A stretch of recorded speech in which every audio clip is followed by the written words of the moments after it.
चलो दोस्तों, welcome to money stocks. तो इस वीडियो के अंदर मल्टीपल स्टॉक्स के बारे में हम लोग बात करेंगे। तो चलिए सबसे पहले हम लोग बात करेंगे वरुण बेवरेज के बारे में।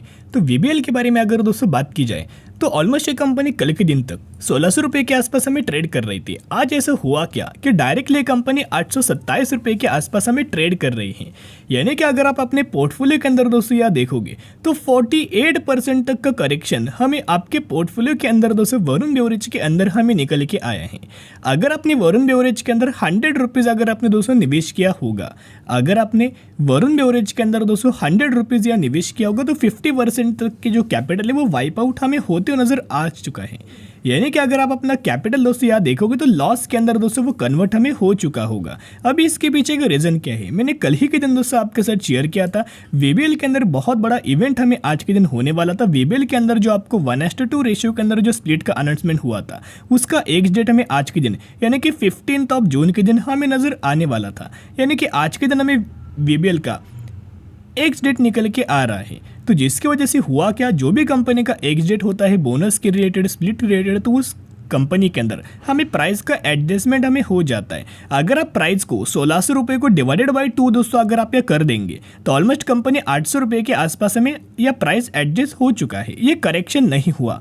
आपके भी पोर्टफोलियो के अंदर दोस्तों 2 से 3 दिनों के अंदर प्राइस का एडजस्टमेंट हो जाएगा, पोर्टफोलियो के एडजस्टमेंट आपको हो जाएगा। और बहुत सारे लोगों के सवाल ये थे कि कब हमें वीबीएल के अंदर हमें स्प्लिट के शेयर्स हमें डीमैट अकाउंट के अंदर कब क्रेडिट होने वाला है। अभी देखिएगा, कोई भी कंपनी दोस्तों स्प्लिट का बेनिफिट देते एक्स डेट के बाद। पकड़ लीजिएगा, कोई भी कंपनी के अंदर स्प्लिट अनाउंसमेंट होता है उस कंपनी के एक्स डेट के बाद 10 दिन पकड़ सकते हो। एक्स डेट के बाद 10 दिन पकड़ सकते हो। एज पर द ब्रोकरेज आपके डीमैट अकाउंट के अंदर जो शेयर्स जो क्रेडिट होने वाला है वो 10 दिनों के अंदर दोस्तों क्रेडिट हो जाएगा। अगर आपने कोई भी कंपनी को एक्स डेट से पहले बाइंग किया होगा तो ही दोस्तों इसका एलिजिबल आप हो जाएंगे और उसी रिलेटेड आपको अपडेट्स आपके शेयर्स आपके डीमैट अकाउंट्स के अंदर क्रेडिट हो जाएंगे। तो यहाँ भी अगर आप देखोगे चार्ट पैटर्न्स के अंदर भी तो 40% के आसपास हमें करेक्शन शो हो रहा है। तो जिसकी वजह से इस चार्ट्स के अंदर भी दोस्तों चार्ट हमें एडजस्टमेंट हो जाएगा, प्राइस हमें एडजस्टमेंट हो जाएगी। तो जो भी लोगों को पहले ऐसा लग रहा था कि वरुण बेवरेज बहुत ही एक्सपेंसिव है, इतना 1600 रुपये के आसपास हमें कंपनी बाइंग नहीं करेंगे, तो दोस्तों करंटली आपको कंपनी 800 रुपये के आसपास हमें ट्रेड कर रही है। तो जितना आपको वरुण बेवरेज के अंदर दोस्तों करेक्शन नजर आए, जितना आपको गिरावट नजर आए, उतना आप कंपनी के अंदर buy on dip strategy apply करके लंबे समय के लिए होल्ड करना।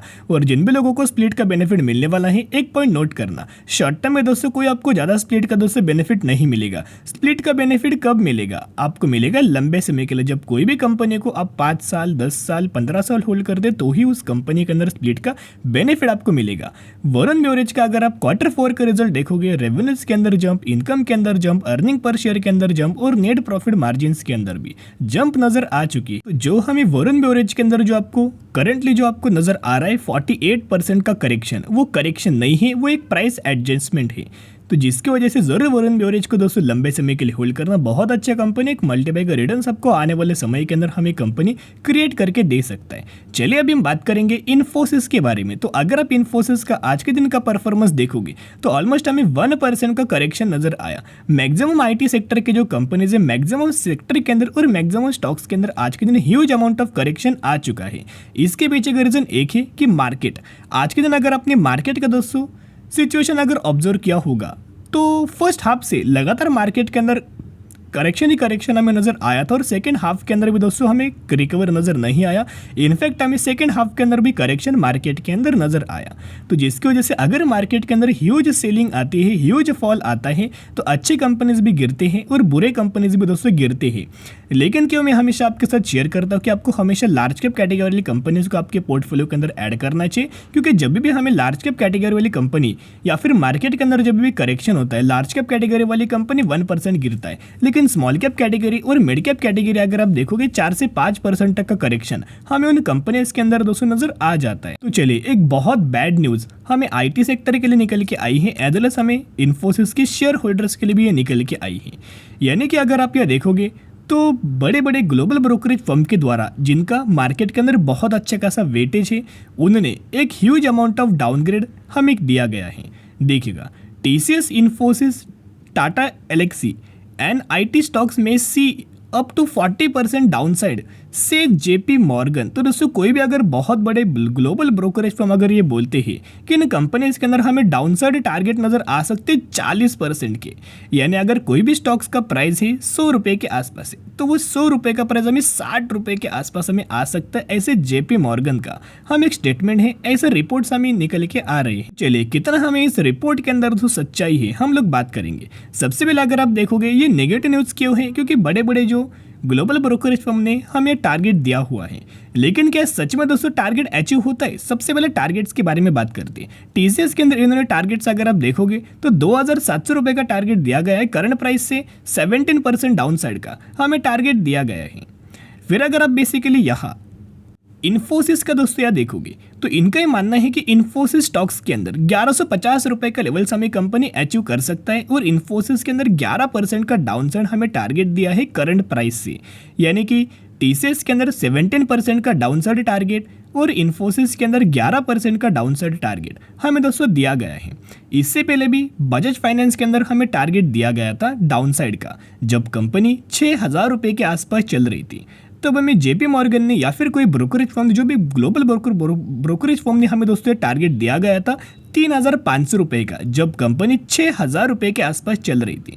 तो दोस्तों टारगेट देते क्यों है? देखिएगा, अगर सच में कंपनी 1150 रुपये के ऊपर आती है, अगर सच में इन्फोसिस तो 1150 रुपये के आसपास अगर आपको मिले तो एक बहुत बड़ी अपॉर्चुनिटीज मान सकते हो, क्योंकि एक बहुत बड़ा मौका बनेगा। क्योंकि इन कंपनीज के जितने अंदर गिरावट होती उतना ही कंपनी आने वाले सालों में जल्दी हमें रिकवरी दोस्तों कंपनी दे देती। तो यहाँ आप देख सकते हो अभी हम आ चुके मैक्सिमम के चार्ट पैटर्न्स के अंदर।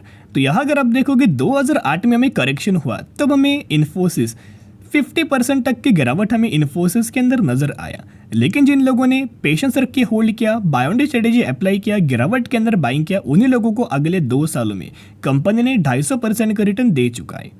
फिर रिसेंटली 2020 में अगर आपने देखा होगा इन्फोसिस के अंदर 32% का करेक्शन हमें हुआ था, लेकिन जिन लोगों ने इस करेक्शन के अंदर बाइंग किया होगा, buy on dip strategy apply किया होगा, उन्हीं लोगों को इतना ह्यूज अमाउंट ऑफ रिटर्न मिला, और कंपनी ने 300% का रिटर्न शेयर होल्डर्स को बना के दे चुका है। यानी कि दोस्तों कंपनी के अंदर करेक्शन होता है, और ये करेक्शन सिर्फ और सिर्फ हमें इन्फोसिस के अंदर नहीं है, पूरे IT सेक्टर के अंदर दोस्तों करेक्शन हमें ऐसा बातचीत हो रहा है। क्यों? इसके पीछे का रीज़न क्या है? क्योंकि ग्लोबल ब्रोकरेज फर्म को लगता है कि आने वाले क्वार्टर का जो रिजल्ट होने वाला है Q1 का, वो Q1 का रिजल्ट फिर से डिसअपॉइंट कर सकता है। सिर्फ इन्फोसिस का नहीं, इन्फोसिस हो, टीसीएस हो, विप्रो हो, LTI माइंट्री हो, और भी मल्टीपल कंपनीज हमें निकल के आ रही, उन हर एक कंपनी का रिजल्ट हमें बहुत ज़्यादा डिसअपॉइंट कर सकता है। तो जिसकी वजह से इन्हें ह्यूज अमाउंट ऑफ डाउनसाइड दोस्तों टारगेट दिया गया है। अभी देखिएगा 2 सिचुएशन बन सकता है।